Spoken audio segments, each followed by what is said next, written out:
بسم اللہ الرحمن الرحیم یا ایہا الذین آمنوا کتب علیکم الصیام کما کتب علی الذین من قبلکم لعلکم تتقون۔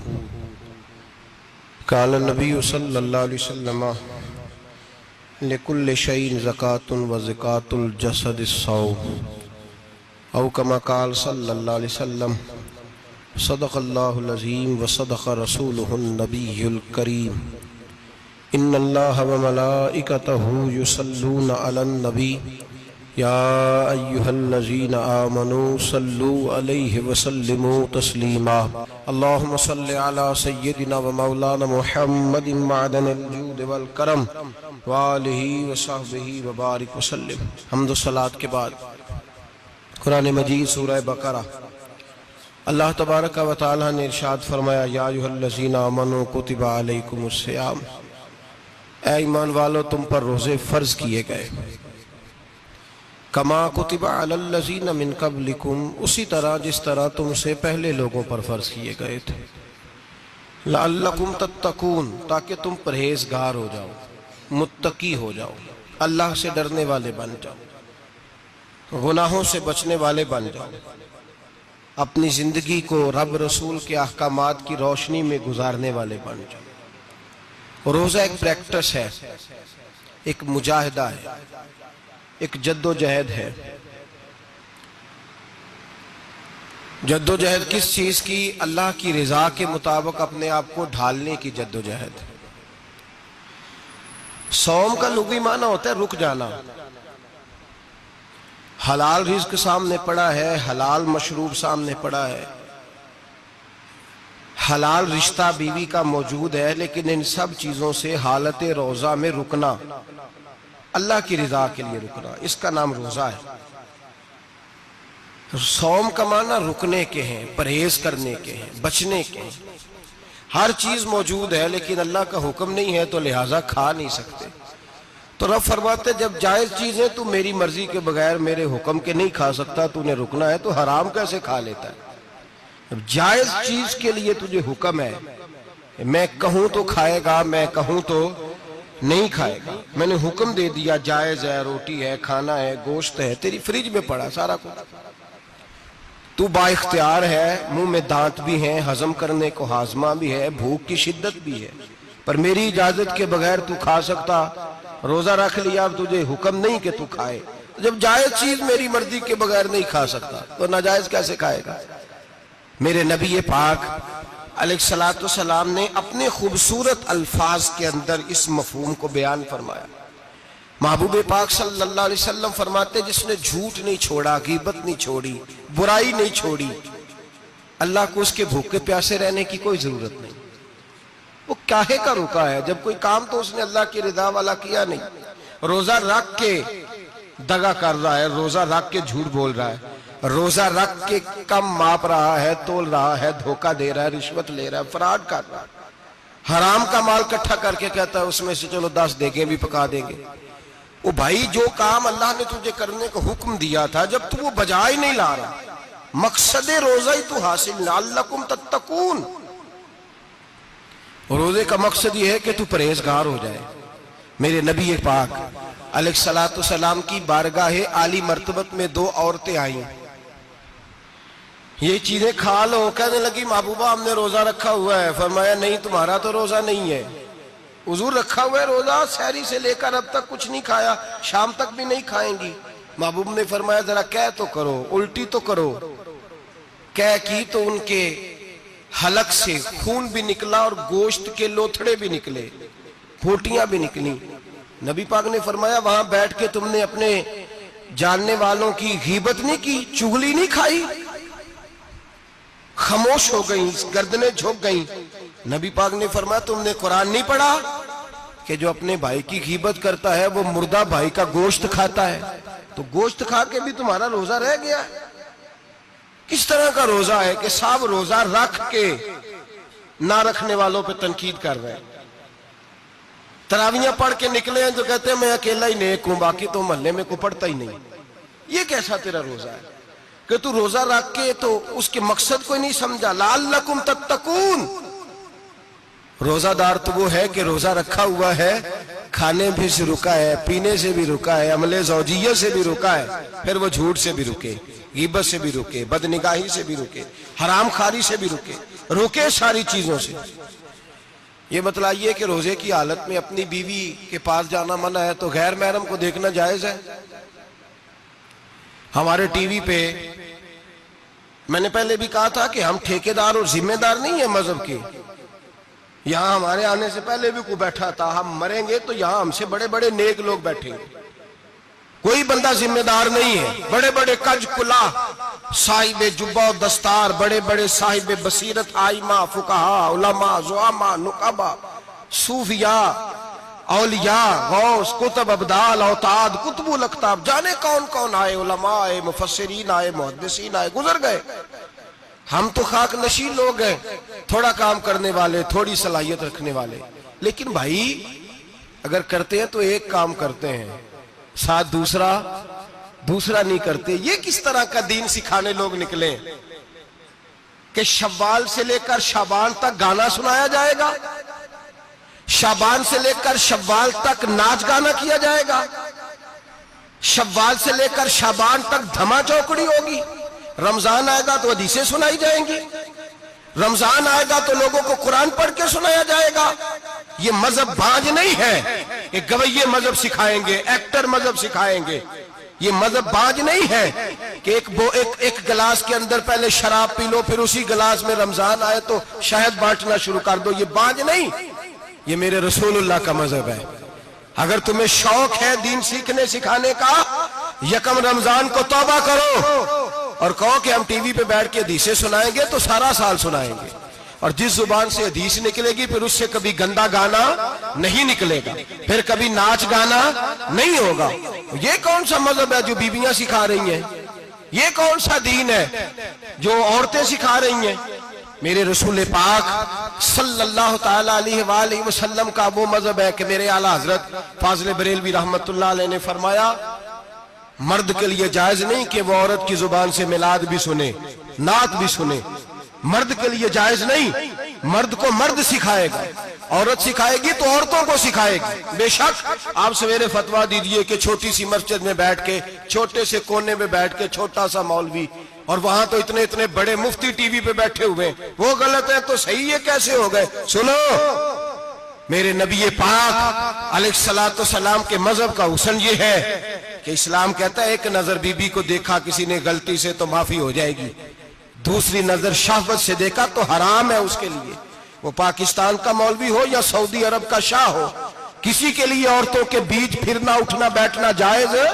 میرے نبی پاک صلی اللہ تعالیٰ علیہ وسلم نے فرمایا ہے میں عورتوں سے مصافحہ کرنے نہیں آیا، اور میرے نبی پاک صلی اللہ علیہ وسلم نے فرمایا ہے، حضور فرماتے لیکن نا کتا بالکل ناپاک نہیں ہوتا، کتے کا تھوک ناپاک ہوتا ہے، یا کتا گیلا ہو جائے تو ناپاک ہوتا ہے، لیکن خنزیر سارا ناپاک ہوتا ہے، کل ناپاک ہے خنزیر۔ نبی پاک نے فرمایا خنزیر بھی ہو اور گند میں لتھڑا ہوا بھی ہو، پیشاب میں لتھڑا ہوا ہو، گوبر میں لتھڑا ہوا ہو، پخانے اور فضلے میں لتھڑا ہوا خنزیر ہو، اس کا جسم تیرے ساتھ ٹکرا جائے تو اتنا برا نہیں جتنا غیر محرم عورت کا وجود تیرے ساتھ ٹکرا جائے تو برا ہے۔ اس حد تک میرے نبی پاک صلی اللہ علیہ وسلم اور گنبد کے معاملے میں فتویٰ دینے والے، یا رسول اللہ کہنے پر کفر کا فتویٰ دینے والے اور بڑی بڑی باتیں کرنے والے خاموش کیوں ہو گئے؟ یا ایھا الذین آمنوا لا تتخذوا اليہود والنصارى اولیاء، رب فرماتا ہے یہودیوں اور عیسائیوں کو دوست نہ بناؤ، یہ تمہارے دوست ہو سکتے، یہ تمہارے سجن ہو سکتے؟ جب عرش کا مالک کہہ رہا ہے سجن نہیں ہو سکتے تو دوستی کی بات کیسے بڑھا رہا ہے؟ یا رسول اللہ ہمارے سجن کون ہو سکتے ہیں؟ فرمایا تمہارا دوست وہ ہو سکتا ہے جو محمد عربی کا غلامی کرنے والا ہو، جو رسول اللہ کی نوکری کرنا ہو دوست ہوگا۔ دوسرا دوست ہو سکتا؟ کوئی ایکٹر مذہب نہیں سکھائے گا، کوئی گویہ مذہب نہیں سکھائے گا۔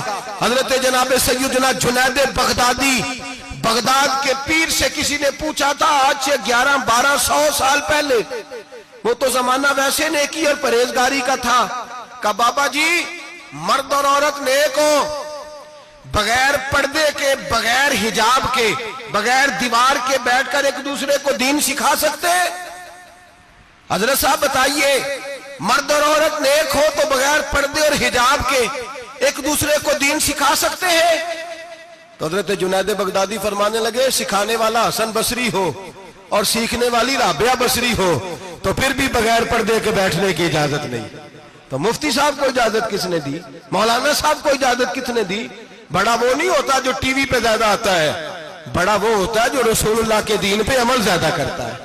حضرت عبداللہ ابن مسعود رضی اللہ تعالیٰ عنہ فرماتے، زیادہ باتیں کرنے والا عالم نہیں ہوتا۔ حضور پھر عالم کون ہوتا ہے؟ فرمایا پڑھو قرآن، انما یخشی اللہ من عبادہ العلماء۔ فرمایا بڑا عالم وہ ہوتا ہے جو اللہ سے زیادہ ڈرتا ہے، اس لیے کہ رب فرماتا ہے میرے بندوں میں سے جو عالم وہ ہیں جو اللہ سے زیادہ ڈرتے ہیں، خوف رکھتے ہیں۔ تو میرے بھائی رمضان المبارک میں بچنا ہے، پرہیز کا وقت ہے، تو کوئی شخص بھی کوئی شو نہ دیکھے، میری منت ہے آپ حضرات، کوئی شو نہ دیکھے۔ عورت کا تو پردہ ہے، تو ہمیں تو تماشے پہ لگا دیا گیا، عجیب قسم کے ایکٹر آ گئے اور مذہب سکھا رہے ہیں۔ میری اپیل ہے آپ سے کہ سحری افطاری کے وقت ٹیلی ویژن بند رکھیں، کیا چیز کھول کے رکھیں؟ یا قرآن کھول کے رکھیں یا رسول اللہ کا فرمان کھول کے رکھیں، اللہ رسول کی طرف توجہ رکھیں، وہ سیکھنے سکھانے کا وقت ہے۔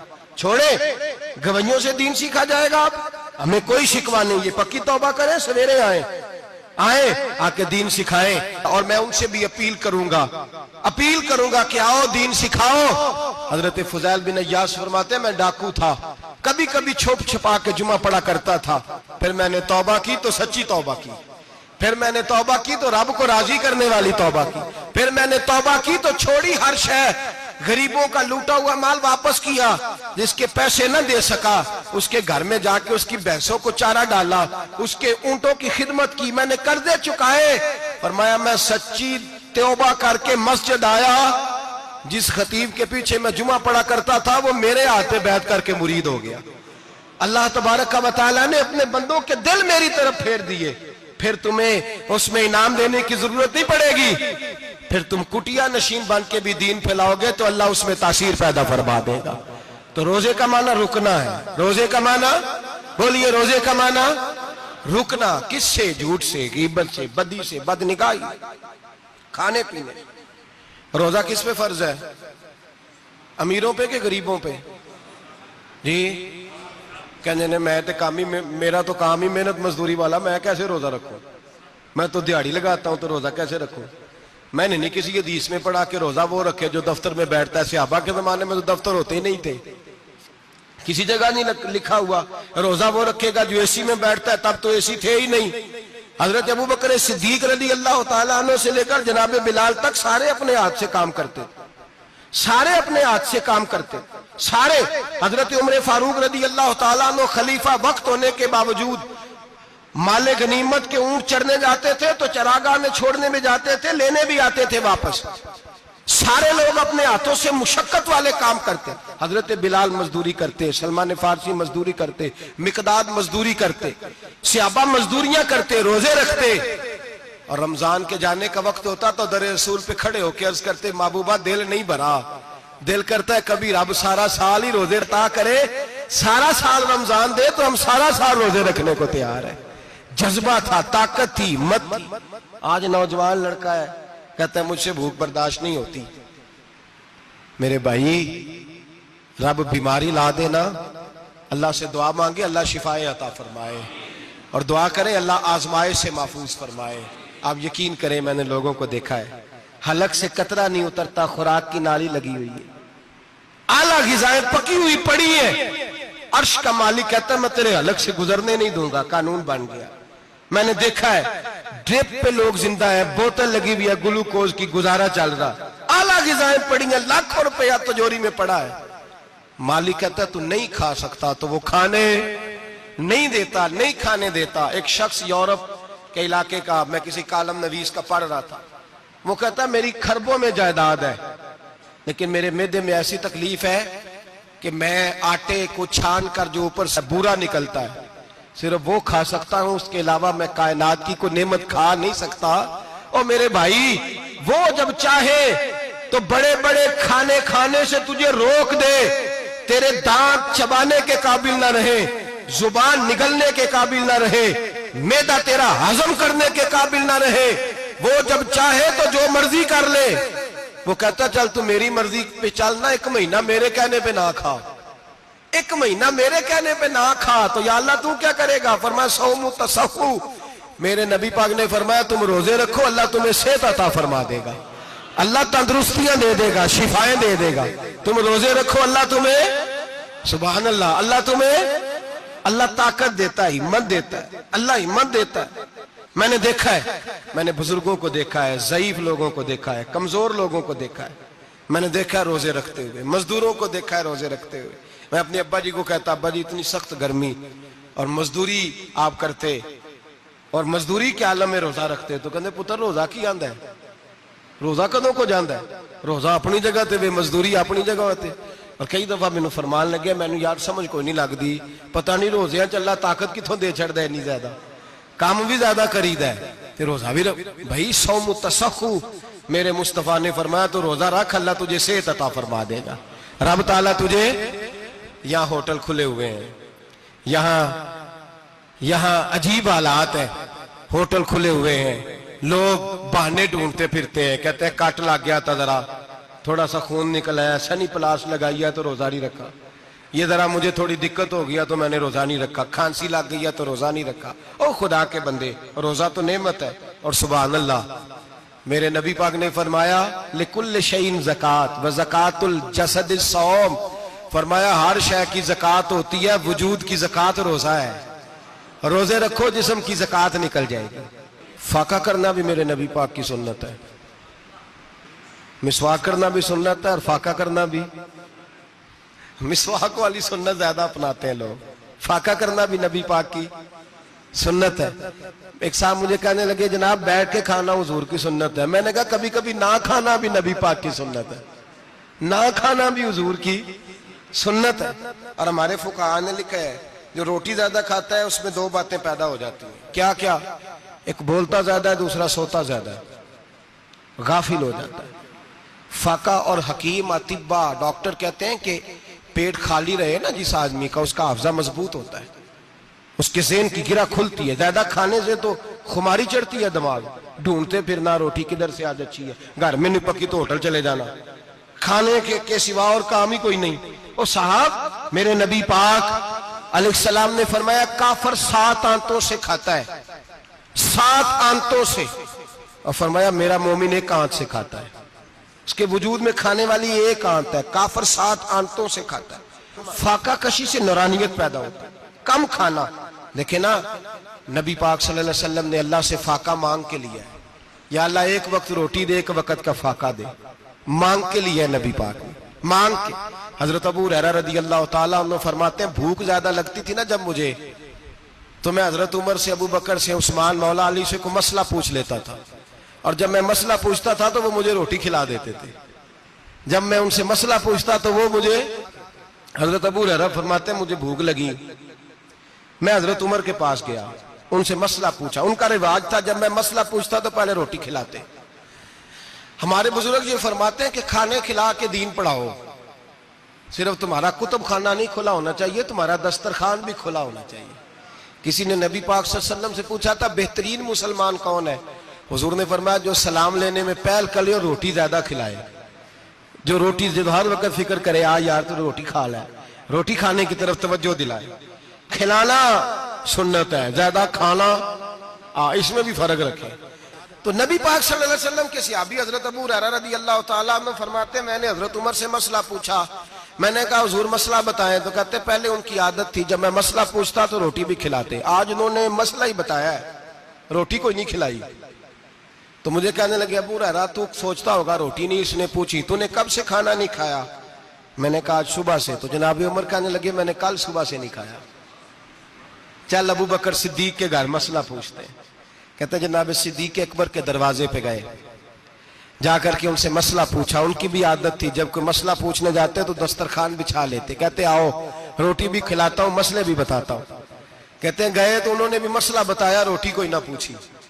تو کہنے لگے عمر ابو ہریرہ تم لوگوں نے کل پرسوں سے نہیں نہ کھایا ہوگا، اور ابو بکر کو 4 دن گزر گئے ہیں، تھوڑا سا دودھ ملا ہے یا کھجور ملی ہے، روٹی کوئی نہیں ملی۔ چلو در رسول پہ چلتے ہیں، آؤ حضور کی بارگاہ میں۔ کہتے ہیں نبی پاک کی بارگاہ میں آئے، حضور نے چہرے دیکھے، کریم سے مسئلہ نہیں پوچھنا پڑا، میرے مصطفیٰ کریم نے فرمایا بھوک لگی ہوئی ہے تم تینوں کو؟ 3-4 دن ہو گئے؟ اللہ کے رسول نے فرمایا مجھے پورا ہفتہ ہو گیا ہے۔ سبب کچھ اور ہے جس کو تو خود سمجھتا ہے، زوال بندہ مومن کا بے زری سے نہیں، بھوک نقصان کا وجہ نہیں بنی، وجہ کوئی اور بنی ہے۔ رشوتیں جو بازار گرم ہوئے ہیں لوٹ مار کے، یہ روٹی کے لیے نہیں، یہ زیادہ کھانے کے لیے، یہ بینک بیلنس کے لیے گرم ہے۔ یہ لوٹ مار کا مقصد کوٹھیاں بنانا ہے، روٹی کا تو رب کریم کا وعدہ ہے۔ جو روز روتا ہے شام کو کہ میرا کاروبار کوئی نہیں، اصل میں کہتا ہے بنگلہ کوئی نہیں، اصل میں کہتا ہے کار کوئی نہیں، پجارو کوئی نہیں، روٹی تو اللہ عطا فرماتا ہے، اس کا وعدہ ہے۔ فرمایا حضور نے 3 دن بیت گئے، چلو۔ میرا بے تکلف صحابی ہے ابو الحسن انصاری، وہ بڑے نصیب والے ہوتے ہیں جن کو میرے نبی پاک خود کہتے تھے کہ تیری فلانی ذمہ داری ہے۔ اس زمانے کا تو کسی کو کہہ دیا جائے یہ تیری ذمہ داری ہے تو کہتا ہے یہ تو پھٹیکے ڈالنے لگ گیا ہے، یہاں سے تو چھٹی کر جانی چاہیے۔ خوش ہوتے تھے صحابہ کہ ہماری ذمہ داری لگی۔ کہتے ہیں حضرت ابو الحسن انصاری کے گھر گئے، نبی پاک نے فرمایا بھوک بڑی لگی ہے، کھانا لا۔ کہتے ہیں حضور نے اسے کہا تو اس آدمی کو تو وجد ہی ہو گیا، اس نے کہا میرے اتنے نصیب کہ حضور کا یہ کھانا کھلا۔ آؤ دیکھو دنیا والو، آج جو سب سے زیادہ عزت والا ہے وہ میرا مہمان بنا ہوا ہے۔ فرماتے ہیں وہ دوڑے گئے، بکری اٹھائی، ذبح کی، بیوی کو کہنے لگے روٹی تیار کر، ادھر کھجوریں توڑی، انگور توڑے، کہنے لگے حضور آپ جب تک تناول کریں تب تک کھانا پک جاتا ہے۔ حضرت عمر کہتے ہیں روٹی پک کے آئی، بڑا پیارا گوشت، بڑا اچھا سالن، بڑا خوبصورت خلوص والا کھانا۔ فرماتے ہیں میں نے بڑا ہی کھایا۔ نبی پاک نے نہ ایک روٹی لی اور چھوٹی چپاتی، تھوڑا تھوڑا سالن کونوں سے، اور جب نبی پاک نے کھا لیا تو حضور کی آنکھوں میں آنسو آئے۔ حضرت عمر کہنے لگے حضور روئے کیوں؟ نبی پاک نے فرمایا سوچتا ہوں 7 دن کے فاقے کے بعد کھایا ہے، پر ڈرتا ہوں رب اس کا حساب پوچھے گا تو جواب کیسے دینا ہے، اس کا حساب بھی تو دینا ہے نا جو کھایا ہے۔ تو حضرت عمر فاروق کے ہاتھ میں کچھ چیز تھی، زور سے زمین پہ ماری، کہا محبوبہ 7 دن کے بعد بھی روٹی کھائے تو حساب دینا ہے۔ نبی پاک فرمانے لگے عمر وہ مالک ہے نا، تو جب دیتا ہے تو حساب نہیں لے سکتا، حساب تو دینا ہے، حساب تو دینا ہے، تیاری رکھو۔ صحابہ کرام فرماتے ہم نے ارادہ کیا کہ آج کے بعد ہم پھر فاقے کریں گے، کم کھائیں گے، اس لیے کہ حساب دینا ہے۔ میرے بھائی وہ فاقہ کشی کرتے تھے، ڈرتے تھے۔ یہاں تو لوگ کھا کے بیمار ہیں، کھاتے جا رہے ہیں، سوتے جا رہے ہیں، کھاتے جا رہے ہیں، سوتے جا رہے ہیں۔ یہ بھی وقت آئے گا رمضان شریف کا، سویرے درس پہ آؤ کہتے نیند بڑی آتی ہے، سویرے 2 سپارے پڑھ کے سویا کرو کہتے صاحب نیند بڑی آتی ہے، فجر کے بعد ہی تو وقت ہوتا ہے اللہ اللہ کرنے کا، سحری کا، کھاتے جا رہے ہیں، سوتے۔ لوگ جماعت سے نماز نہیں پڑھتے، سو جاتے، جماعت کا ثواب چھوڑ کے سو جائیں گے۔ بھائی رمضان مبارک میں فاقہ کشی کی ٹریننگ ہوتی ہے، فاقہ کشی کی تربیت لے، رمضان میں روکے اپنے آپ کو، تربیت ہوگی۔ اور ہمارے صوفیاء فرماتے ہیں جو زیادہ کھاتا ہے اس کا نفس اس کو زیادہ پہ مائل کرتا ہے، خواہشات نفس پیدا ہوتی ہیں۔ میرے نبی پاک علیہ السلام نے جوانوں کو حکم دیا ہے یا معاشر الشباب، او جوانوں، یا رسول اللہ کیا حکم ہے؟ فرمایا یا نکاح کر لو اگر طاقت ہے، نہیں طاقت تو روزے رکھو۔ حضور روزے سے کیا ہوگا؟ فرمایا تمہارا نفس کچلا جائے گا، شیطان وسوسہ اندوزی نہیں کرے گا۔ آج نوجوان بڑھ بڑھ کے کھاتا ہے، بہت زیادہ کھاتا ہے، کبھی اس ہوٹل سے کھاتا ہے، کبھی اس ہوٹل سے کھاتا ہے۔ اتنا زیادہ کھائیں گے تو نفسانی قوتیں اچھل کر کے آئیں گی، مشکل ہو جائے گا۔ شادیاں دیر سے ہوتی ہیں، ماں باپ آنکھیں بند کر کے بیٹھے ہوئے ہیں۔ اگر ماں باپ کی ذمہ داری ہو اور ماں باپ نکاح نہ کرے تو نبی پاک نے فرمایا بچے گناہ کریں گے تو جتنا گناہ بچے کو اتنا باپ کو بھی ہوگا۔ تو ماں باپ چپ ہیں، دوسرا شادی مشکل بڑی ہے، مہنگی بڑی، اور تیسرا نہیں کر رہے کچھ لوگ تو روزے بھی نہیں رکھ رہے۔ تو رمضان ان کے لیے بھی وقت ہے، نفسانی قوتیں کچلی جائیں گی، کھانا جتنا کم کھایا جائے گا اتنا وجود کے اندر نفسانی خواہشات کم پیدا ہوں گی۔ تو رمضان تو پریکٹس ہے مجاہدے کی، دین کی۔ اور دوسرا میرے حبیب پاک صلی اللہ علیہ وسلم نے فرمایا ہے، حضور فرماتے ہیں کہ رمضان اور قرآن کا آپس میں رشتہ ہے۔ قرآن پاک کتنا پڑھنا چاہیے روزانہ؟ زیادہ سے اللہ جزا دے، امید ہے آپ زیادہ سے زیادہ ہی پڑھتے ہوں گے۔ بھائی سنیں، حدیث مبارکہ میں نبی پاک نے فرمایا رمضان اور قرآن دونوں مل کے نا، بڑی پیاری حدیث ہے، فرمایا دونوں مل کے اللہ کی بارگاہ میں میری امت کی سفارش کریں گے، رمضان اور اللہ اکبر۔ کس طرح؟ نبی پاک فرماتے ہیں رمضان کہے گا اے اللہ دن کے وقت میں نے اسے تیری رضا کے لیے کھانے پینے سے باز رکھا، اور قرآن کہے گا یا اللہ رات کو تیری رضا کے لیے کھڑا ہو کے یہ قرآن سنتا تھا۔ رمضان اور قرآن دونوں سفارش کریں گے۔ ہم نا بڑا کچھ پڑھتے ہیں، سنتے ہیں، سیکھتے ہیں، اب یقین کریں یہ کھاتے بھائی کا بھائی سے اختلاف ہو جائے نا تو وہ 30 سال پرانے کھاتے کھول کے لے آتا ہے، ساری رات ڈھونڈتا ہے کہ میرے پیسے کہاں سے نکلتے ہیں، پڑھ لیتا ہے۔ قرآن پاک کی باری آتی ہے تو نہیں پڑھتے قرآن پاک۔ ابا جی کا ختم ہوتا ہے تو مانگتے پھرتے ہیں، کہتے ہیں 2 قرآن پاک 10 قرآن پاک۔ یہ باتیں بتانی نہیں چاہیے، کرنی نہیں چاہیے، لیکن چونکہ تربیت کے لیے بیٹھا ہوں تو کر دیتا ہوں۔ میرے شاگردوں سے پوچھیں، یہاں مدرسہ ہے الحمدللہ، درجنوں طلباء ہیں، اساتذہ ہیں، میرے پیر بھائی ہیں، اور میرا یہ دعویٰ ہے کہ شاید کوئی کسی سے اتنا پیار کرتا ہو جتنے میرے شاگرد اور مرید مجھ سے کرتے ہیں، لیکن میں نے کبھی کسی سے نہیں کہا کہ ذرا سورت فاتحہ پڑھ کے دینا، میں نے اپنے ابا جی کو ثواب دینا ہے۔ پوچھ لیں کسی سے نہیں کبھی کہا، کبھی نہیں میں نے کہا کہ ذرا مجھے تھوڑا سا قرآن پڑھ دیں۔ میں اس کو ناجائز نہیں کہتا، پڑھوانا چاہیے، لیکن میں اپنے والدین کے لیے کبھی سوال نہیں کرتا کہ مجھے ذرا پڑھ کے دو، میں نے بخشنا ہے، اس لیے کہ میں نے ذاتی طور پہ روٹین بنائی ہے۔ میں سمجھتا ہوں کہ کائنات کے اندر میرے اوپر جن لوگوں نے احسان کیے ان میں سب سے زیادہ حصہ میرے ماں باپ کا ہے۔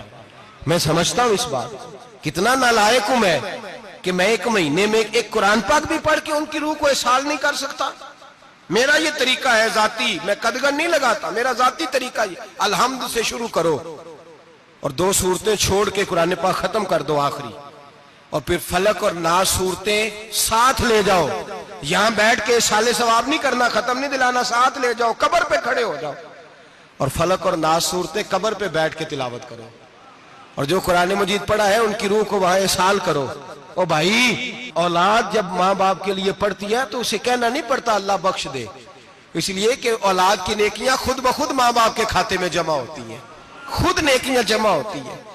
میرے بھائی تو بچوں سے یہ تو مطالبہ کرتا ہے کہ بیٹا اس سال رمضان المبارک میں میرے لیے ستو ضرور بنانا، فلانی چٹنی ضرور تیار کرنا، یہ کیوں نہیں کہتا بیوی سے کہ ڈشیں کم بنانا، تو بھی بیٹھ کے قرآن پاک پڑھ، میں بھی قرآن پاک پڑھتا ہوں۔ ادھر آؤ بیٹا یہاں بیٹھ کے تلاوت کرو، میں بھی کرتا ہوں۔ بیٹی ادھر آؤ بیٹھ کے قرآن پاک پڑھو۔ کتنا وقت لگتا ہے؟ حافظ اور قاری اور علماء اگر پڑھے تو 20-25 منٹ لگتے ہیں قرآن پاک کا سپارہ پڑھنے، اور اٹک اٹک کے پڑھنے والا بھی پڑھے تو 1 گھنٹہ لگ جائے گا۔ اور میرے نبی پاک صلی اللہ علیہ وسلم نے فرمایا جو قرآن پڑھتے ہوئے اٹکتا ہے اللہ اسے ڈبل ثواب عطا فرماتا ہے۔ فرمایا جو زبانی پڑھے سنگل ثواب، جو دیکھ کے پڑھے اسے ڈبل ثواب۔ حضور کیوں؟ فرمایا اس لیے کہ میرا قرآن دیکھنے پہ بھی اللہ ثواب عطا فرماتا ہے، قرآن دیکھنے پہ بھی اللہ ثواب دیتا ہے، دیکھنے کا بھی ثواب۔ رمضان شریف میں قرآن پاک پڑھے، کھول کے پڑھے۔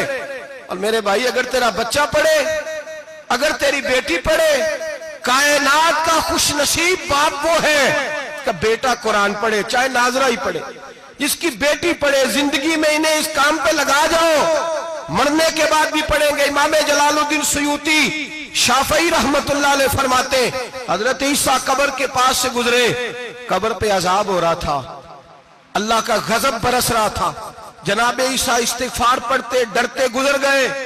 تھوڑی دیر کے بعد، چند گھنٹوں کے بعد گزرے تو اسی قبر پہ پھول کھلے ہوئے تھے، رحمت برس رہی تھی۔ حضرت عیسیٰ علیہ السلام عرض کرنے لگے مولا تو بے نیاز ہے، میری طاقت نہیں تیرے کاموں میں بولنے کی، پر ابھی تو یہاں عذاب ہو رہا تھا، ابھی رحمت برس رہی ہے۔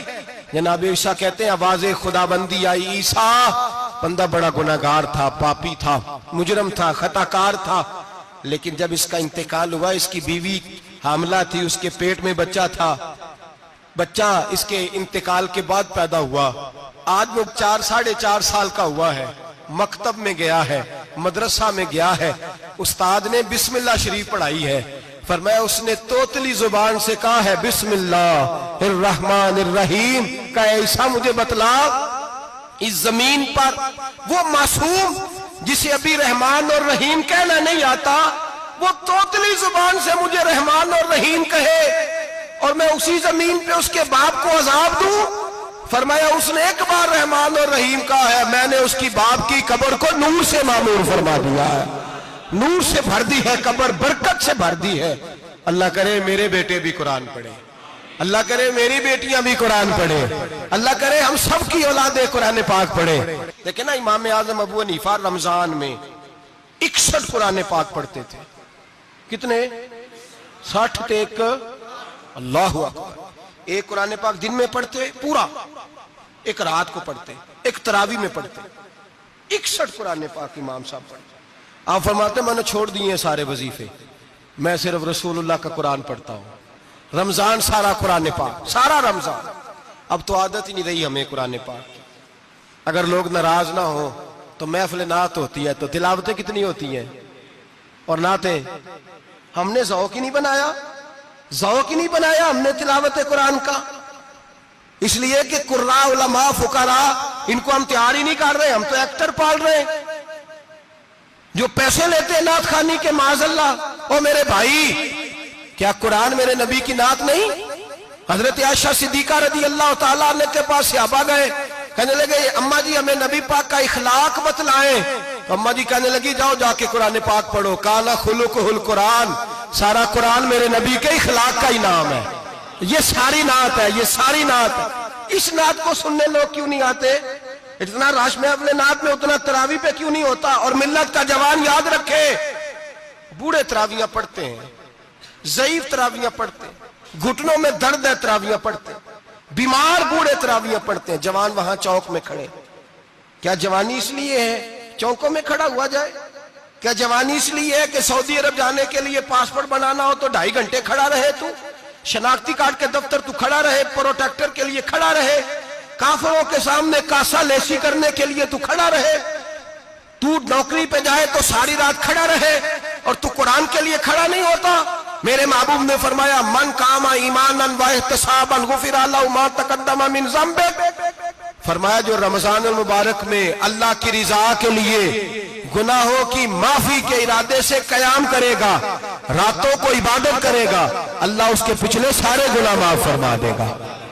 نوجوان ارادہ کریں، پروگرام بنائیں کہ انشاءاللہ قرآن پڑھنا بھی ہے، قرآن پڑھوانا بھی ہے، سننا بھی ہے، اور انشاءاللہ بولیے سننا بھی ہے اور پڑھنا بھی ہے اور پڑھانا بھی۔ ہمت کریں، دلیری کریں، آ کے کھڑے تو ہو، اللہ توفیق عطا کرے گا۔ پہلی بات یہ کہ روزہ رکھیں، دوسری بات یہ کہ قرآن پاک کی تلاوت کریں، اور روزہ رکھیں تو روزے کے سارے حسن سمیت اسے رکھیں۔ نبی پاک نے فرمایا رمضان غمخاری کا مہینہ ہے، غمخاری کریں۔ ہمارے زمانے میں 2 قسم کی تکلیفیں ہیں۔ ایک تو غریب آدمی، اس کا حال یہ ہے کہ وہ مانگتے ہی گزارا کرنا چاہتا ہے، اس نے ہاتھ یوں کر لیا ہے تو اب اس کا یوں ہونے کو تیار نہیں۔ ضرورت اگر کسی آدمی کو کسی دروازے پہ لے جاتی ہے تو برا نہیں، لیکن سوال کا اپنے اوپر دروازہ کھول لینا یہ ٹھیک نہیں۔ فاقہ کشی پیدا کریں، حوصلہ پیدا کریں، تھوڑے پہ گزارا کرنا سیکھیں۔ غریبوں کو بھی اجازت نہیں کہ وہ نکل کھڑے ہوں میدان میں مانگنے کے لیے۔ ٹولیاں نکلتی ہیں رمضان میں، جتھے نکلتے ہیں خیرات کٹھی کرنے والے۔ بچیں، میرے نبی پاک صلی اللہ علیہ وسلم نے فرمایا جس نے بغیر ضرورت کے سوال کیا، جب قیامت کے دن آئے گا تو اس کے چہرے کے اوپر گوشت نہیں ہوگا، صرف ڈھانچہ ہی ہوگا۔ اتنی بھیانک صورت میں آئے، بغیر اشد ضرورت کے سوال نہ کر، کبھی سوال نہ کر۔ اور امیروں سے گزارش ہے کہ رمضان ہمدردی کا مہینہ ہے، ہمدردی کریں تو سامنے والے کی عزت کا بھی خیال کریں۔ یہ بات درست ہے کہ غریب سیاڑا نہیں ہوتا، اس لیے کہ جس کی جیب میں پیسے نہیں ہوتے بھائی اسے عقل بھی نہیں ہوتی، جس کے گھر کار نہیں ہوتی اسے چلانے کا طریقہ، جس کے گھر اوون نہیں ہوتا اسے چلانے کا طریقہ بھی نہیں آتا، جس کے گھر میں چیزیں ہوتی ہیں اسے چلانا بھی آ جاتا ہے، جدے گھر دانے اودے کملے بھی اس کے سیانے ہو جاتے ہیں۔ تو چودھری صاحب، سیٹھ صاحب، نواب صاحب آٹا تقسیم کرتے ہیں، کھڑے ہو کے فوٹو کھچاتے ہیں، فیس بک پہ دیتے ہیں، اور ایک آٹے کا تھیلا اور 10 اخباروں میں فوٹو۔ اللہ سے ڈریں، رمضان ہمدردی کا مہینہ، ہمدردی کا۔ غریب کو دیں تو اس کی عزت کو رسوا نہ کریں۔ میرے نبی پاک علیہ السلام کے صحابی حضرت عبداللہ ابن عمر رضی اللہ تعالیٰ عنہ ڈھونڈ کے لاتے تھے مسکینوں کو، ڈھونڈ کے اور جب لاتے تھے تو اپنے دسترخوان پر بٹھا کر اپنے ساتھ افطاری کرایا کرتے تھے. اور پھر فرمایا اللہ تعالیٰ نے لن تنالوا البر حتی تنفقوا مما تحبون، اللہ کے راستے میں وہ چیز دینی ہے جو تمہیں زیادہ پیاری ہو. کون سی چیز جو تمہیں؟ میں تھوڑا سا بے باک ہوں، بعض دوستوں کے ساتھ، سب کے ساتھ نہیں. ایک دوست مدرسے میں گھی دینے آئے ایک دفعہ، تو وہ والا گھی دے گئے جو سب سے سستا تھا. تو میں نے کہا مجھے دیانتداری سے بچائے، آپ یہی کھاتے ہیں گھر میں؟ کہنے لگے نہیں. تو میں نے کہا پھر ہم نے بچے مارنے کے لیے تو نہیں نہ رکھے ہوئے، کیا وہ والا گھی اللہ کے راستے میں پیاری چیز دے رہی ہے نا. اس لیے گلے گلے نوٹ لوگ مسجد کے گلے میں ڈال جاتے ہیں، پھٹے ہوئے ڈال جاتے ہیں، کہتے ہیں جوڑ لیں گے مولوی صاحب. اور خدا کے بندے پیاری چیز دینی تھی تو نے، اور تو نے اس کا ترجمہ الٹ کر لیا ہے. سمجھ لیں رمضان المبارک میں کسی غریب کی مدد کرنی ہے تو ساتھ اس کی عزت بھی کرنی ہے. نبی پاک علیہ السلام کے دروازے پر جب سے، یہ جملہ ایک ہے لیکن بڑا قیمتی ہے. صحابہ کہتے ہیں جب ہم دروازہ رسول پہ جاتے تھے خیرات بھی ملتی تھی اور عزت بھی ملتی تھی. خود بھیک دے خود ہی کہیں منگتے کا بھلا ہو. خیرات بھی ملتی تھی اور عزت بھی ملتی تھی. نبی پاک ساتھ عزت بھی دیتے تھے، مسکین کو غریب کو دیں اور خیر خائی کریں. جوتے بیچنے والے جوتوں کے ریٹ سستے کریں، کپڑا بیچنے والے کپڑے کا ریٹ، درزی صاحب بھی ریٹ سستا کریں، دکاندار بھی چیزوں کا ریٹ، حکیم صاحب پیسے کم لیں، ڈاکٹر پیسے کم کریں، حکومت نرخوں میں کمی کرے، اور یہ کام اجتماعی طور پہ کریں. میرے نبی پاک نے فرمایا رمضان غمخواری کا مہینہ ہے، اس میں غمخواری کرنی ہے، دوسرے کا خیال کریں، احسار کریں، قربانی کریں. یہاں ہر چیز کا ریٹ بڑھ جاتا ہے رمضان شریف میں. ہر آدمی کہتا ہے میرا سیزن آ گیا ہے، توجہ بڑھائیں، خیال کریں، غمخواری کا مہینہ ہے. اور پھر آپ لوگوں سے یہ بھی گزارش ہے کہ رمضان المبارک کا جب مہینہ آئے تو جس آدمی کے ساتھ نیکی کرنی ہے وقت پہ کریں. کسی غریب کو پیسے دینے ہیں، کپڑے دینے ہیں تو یکم رمضان کو دیں. میں اکثر دوستوں سے پوچھتا ہوں، میں کہتا ہوں قاری صاحب نو جوڑا کدو دیندے ہو؟ کہندے 27 والے دن.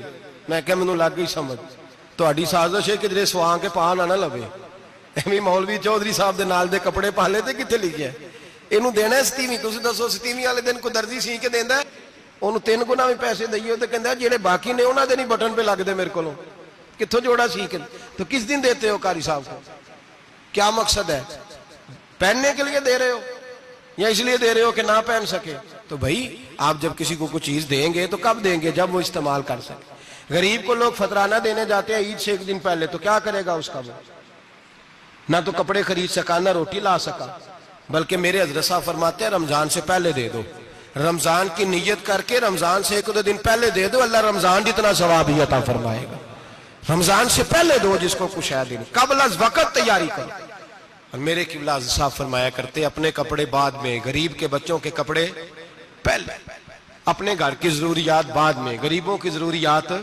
اس لیے کہ اللہ پاک نے ان کا رزق بھی ہمارے گھر بھیج دیا ہے. ہماری ڈیوٹی لگائی ہے کہ تم نے بانٹنا، بانٹنے والے بنو. اور یہ ذہن بنائے کہ پتہ نہیں کس کا حصہ تھا جو اللہ نے میرے گھر بھیجا. یہ ذہن بنا کے بانٹ. اور جس کو دینے جائیں، ہاں آپ کو اجازت ہے تھوڑا بہت پتہ کرنے کی، لیکن تھوڑا بہت تفتیش کرنے کی اجازت، بال کی کھال اتارنے کی اجازت. میں نے دیکھا ہے لوگ غریبوں کا انٹرویو لیتے ہیں، تیرا تو فلانا کمانے والا نہیں، تیرا تو فلاں بچہ. او بھائی بہت سارے غریب ایسے ہیں، بڑے ہیں جو کمانے کی کوشش کرتے ہیں لیکن ان کا سبب نہیں بنتا. ہاں ہے ایسے لوگ جو سعودی عرب چلے گئے ہیں، کہتے ہیں تیرا تو فلاں باہر نہیں گیا ہے، گیا ہے، لیکن سارے سعودی عرب جانے والے بھی مال کمانے کی طاقت نہیں رکھتے. کئی وہاں بھی بیٹھ کے بیچارے قرضوں میں الجھے ہوئے ہیں، وہاں والوں کے ظلم کا شکار ہیں، بہت ساری آزمائشوں میں. تو تفتیش کرتا ہے. میرے امام شافعی کا ایک جملہ اگر آپ کو یاد رہ گیا تو بات بن جائے گی. امام شافعی رحمت اللہ، بلکہ حضرت غوث اعظم جیلانی کے پاس وہ بات آپ کو زیادہ فائدہ دے گی. حضرت غوث اعظم جیلانی کو ان کا ایک مرید سمجھانے لگ گیا، کہنے لگا حضرت جی آپ سب کو دیتے رہتے ہیں، ہر بندہ مستحق نہیں ہوتا، ذرا ٹٹول کے دیا کریں. تو غوث اعظم جیلانی فرمانے لگے بھائی مجھے تو لگتا ہے تو بھی ان چیزوں کا مستحق نہیں تھا جو اللہ نے تجھے عطا کر دی ہے. پہلے تو بتا تو مستحق تھا، تجھے اپنی حیثیت اوقات کا پتہ ہے جو اللہ نے تجھے دے دی ہے؟ طاقت تھی، کوالٹی تھی، تیرے اندر وہ صلاحیت تھی. رب نے تو نہیں تیری تفتیش کی کہ تو قابل ہے کہ نہیں، تو اللہ کے بندوں کی تفتیش کرتا پڑتا ہے. امام شافعی فرمایا کرتے، امام شافعی فرماتے رب تجھے پرکھ کے نہیں دیتا، ٹٹول کے نہیں دیتا، رسوا کر کے نہیں دیتا، تو غریبوں کے ساتھ یہ سارا ظلم کیوں کرتا ہے؟ بس پتہ چل گیا وہ ضرورت مند ہے تو دے، اس لیے کہ اجر تجھے غریب نے نہیں دینا، اجر اللہ نے دینا ہے، اور اللہ اجر عمل پہ نہیں دیتا، اللہ تو نیت پہ اجر عطا فرماتا ہے۔ تو نیت دیکھ تیری کس طرح کی، تو میرے بھائی غریب کو دے، قبل از وقت دے۔ رمضان مبارک میں چوتھا کام، بات آخری اور چوتھا کام سنیں، رمضان میں دین سیکھیں۔ شیطان قید ہوتا ہے زیادہ سے زیادہ، اور جب آدمیوں کا پیٹ خالی ہوتا ہے نا تو ذہن جو ہوتا ہے نا وہ بھی اس کا فریش ہوتا ہے، اس میں کوشش کریں دین سیکھنے کی۔ میرے نبی کریم صلی اللہ علیہ وسلم نے اس دین کو علم کا دین قرار دیا ہے، شعور کا دین قرار دیا ہے، فہم کا دین قرار دیا ہے۔ نبی پاک صلی اللہ علیہ وسلم نے فرمایا ایک عبادت کرنے والا عشاء کے بعد کھڑا ہو اور فجر تک نماز پڑھتا رہے، ایک عالم دین عشاء پڑھ کے سو جائے، اٹھ کے فجر پڑھ لے، تو وہ 70 عبادت کرنے والوں کا درجہ زیادہ نہیں، عالم کا درجہ پھر بھی زیادہ ہے، اس عالم دین کا درجہ زیادہ ہے، اس لیے کہ وہ لوگوں کو آگاہی دیتا ہے، شعور بخشتا ہے۔ یہ دین جو ہے یہ، اور نبی پاک صلی اللہ علیہ وسلم نے فرمایا عبادت کرنے والے پر عالم کا درجہ اتنا ہی زیادہ ہے جتنا میرا درجہ اپنے غلاموں پر زیادہ ہے۔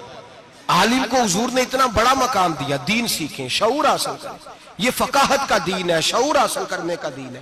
اور نبی پاک صلی اللہ علیہ وسلم نے فرمایا دین کی ایک بات سیکھ لینا 1000 نفل پڑھنے سے زیادہ درجہ رکھتی ہے، دین کی ایک بات سیکھ لینا 1000 جنازے میں شرکت سے زیادہ درجہ رکھتی، دین کی ایک بات سیکھ لینا، میرے نبی پاک صلی اللہ تعالیٰ علیہ وسلم ارشاد فرماتے 1000 مریض کی عیادت کرنے سے زیادہ درجہ رکھتی۔ فرمایا جس نے رات کے ایک لمحے میں دین کی ایک بات سیکھی، اللہ اسے ساری رات عبادت کرنے سے زیادہ ثواب عطا فرمائے گا۔ میرے ارشاد فرمایا کرتے جب سیکھنے والے کو یہ ثواب ملے گا تو بتائیے سکھانے والے کو کتنا ثواب ملے، اسے اللہ کتنا درد۔ رمضان آ رہا ہے، شیطان قید ہے، دین پھیلانے کی کوشش کریں، جد و جہد کریں۔ بڑی نیند آتی ہے فجر پڑھ کے، لیکن اگر کسی کا ارادہ بن جائے کہ دین سیکھنا بھی ہے اور دین بچوں کو، تو پھر کوئی نیند غلبہ۔ ایک مثال ایک عالم نے سمجھائی، کوئی بزرگ تھے درویش عالم، ان کے پاس ایک عورت آئی، کہنے لگی میں بچوں کو سویرے بڑا جگاتی ہوں، بچے جاگتے نہیں نماز کے لیے۔ بڑا عجیب جواب دیا بزرگوں نے، درویش نے، عالم نے، کہنے لگے بی بی کیوں نہیں جاگتے، جگایا کر، بیدار کیا کر، اٹھایا کر۔ کہنے لگی بڑی جدوجہد کرتی ہوں، اٹھتے نہیں، بیدار نہیں ہوتے۔ اللہ والے تھے نا، کہنے لگے یہ بتا اگر اس کمرے میں آگ لگ جائے تو پھر بچوں کو کیسے بیدار کرے گی، آگ سے بچانے کے لیے کیا کرے گی؟ پھر تو بالوں سے پکڑ بھی گھسیٹنا پڑا تو گھسیٹ کے کمرے سے لاؤں گی، پھر تو چوٹیں لگتی ہیں تو لگ جائے، پھر میں پرواہ نہیں کروں گی۔ آپ فرمانے لگے یوں سمجھ لے جہنم کی آگ جل رہی ہے، اگر تیرے بچے نے نماز نہ پڑھی تو آگ لگ جائے گی، اگر اس نے عبادت نہ کی تو اسے آگ، اب جیسے بھی تجھے اٹھانا پڑتا ہے اٹھا گھسیٹ کے باہر لا، لیکن اس کی نماز قضا۔ نیند بڑی آ رہی ہے سویرے، لیکن اگر دین نہ سیکھا تو مشکل ہو جائے۔ جیسے بھی اپنے آپ کو جگانا چاہیے، ہمت کرنی چاہیے، دلیری کرنی چاہیے۔ ہمیشہ مدحت خیر الانام میں گزرے، دعا ہے یہ عمر درود و سلام میں گزرے۔ آخر دعوانا